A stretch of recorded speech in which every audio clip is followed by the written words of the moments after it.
Bailey, come here, come here, come here, come here, come here, come here, dog, come here, doggy, come here.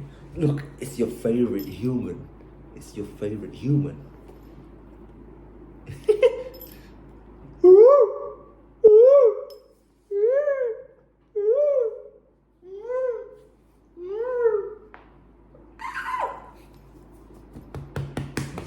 Right.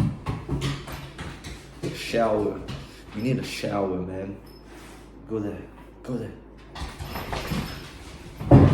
Okay, what's up, everybody? It's your boy Koi. I just want to talk about old people. Old people. What do you think of when you think of an older gentleman or an older lady? Someone who can't control their bowels no more. Someone who can't control their bladder anymore. They start pissing themselves, start soiling their pants. People in nursing home falling asleep as they are having their breakfast, trying to put together a puzzle piece. People going to church. That's what I think of when I think of old people.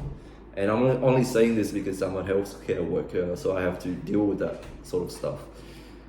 But old people, there is so much more than that. They are a well of knowledge. They have so much to offer to the world, besides their mere ability to contribute to society. What do I mean by this? I think our society puts a lot of value on how much you can do for society. Even in my own culture, back in the days, my parents told me, you are really a valued member of a community when you can work hard,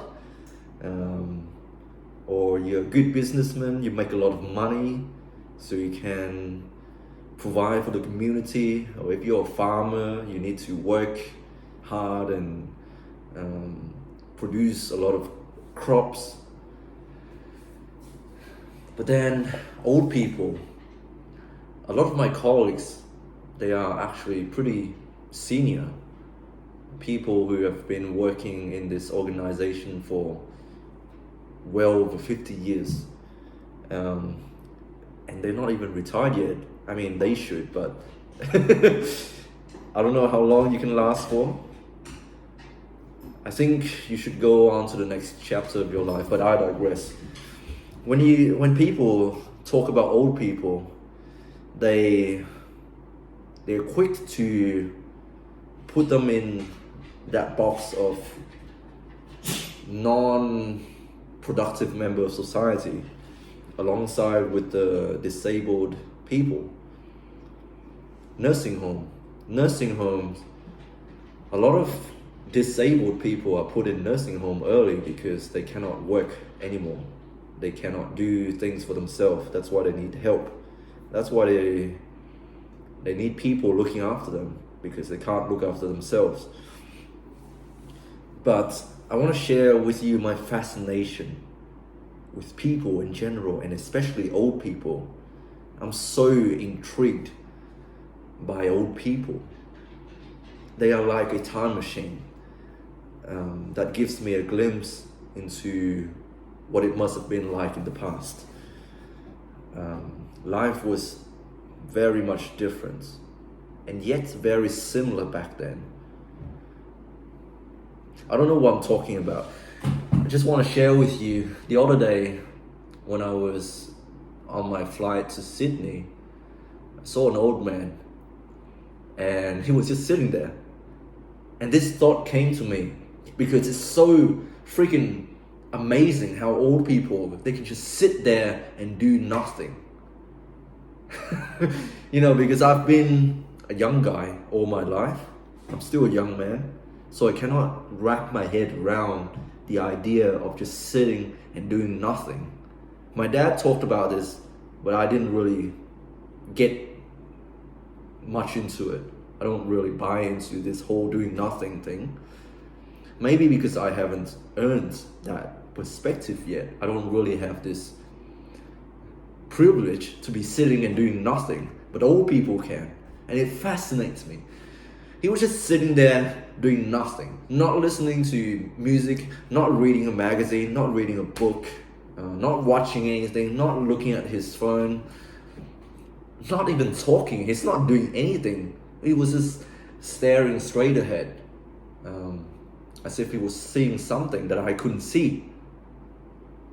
I don't know if this guy, in the past, he was in the army, or he might have witnessed something traumatic. That's why he got PTSD and he's having flashbacks.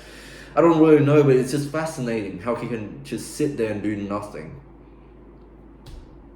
And also at the gym as well, you know, the only people who I converse with at the gym are old people.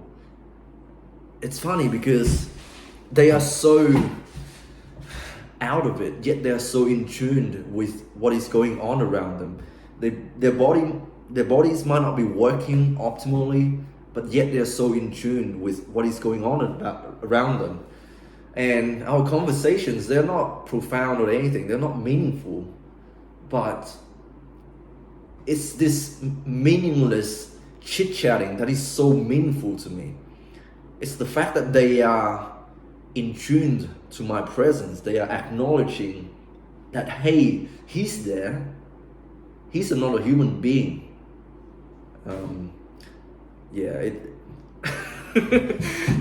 I feel like I'm not really making sense.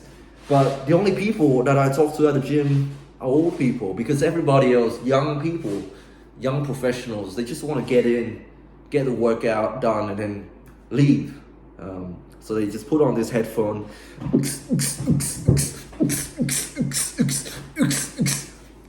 It's like a nightclub in their head. People are just so zoned out, yet they're so hardcore workers. But old people, man, I want to learn from old people.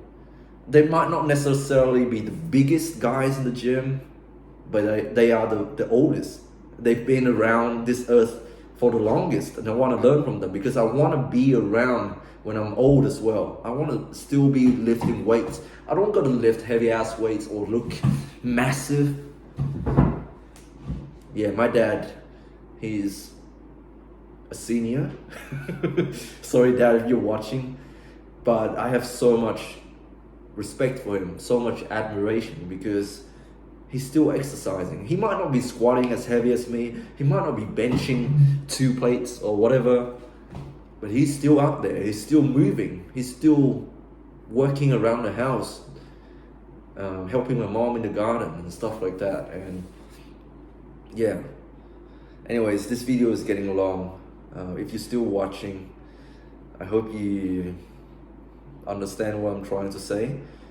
This video is not to bash anyone or put anyone on a pedestal. I just want to show my appreciation to old people. Thank you so much for everything that you've done for us.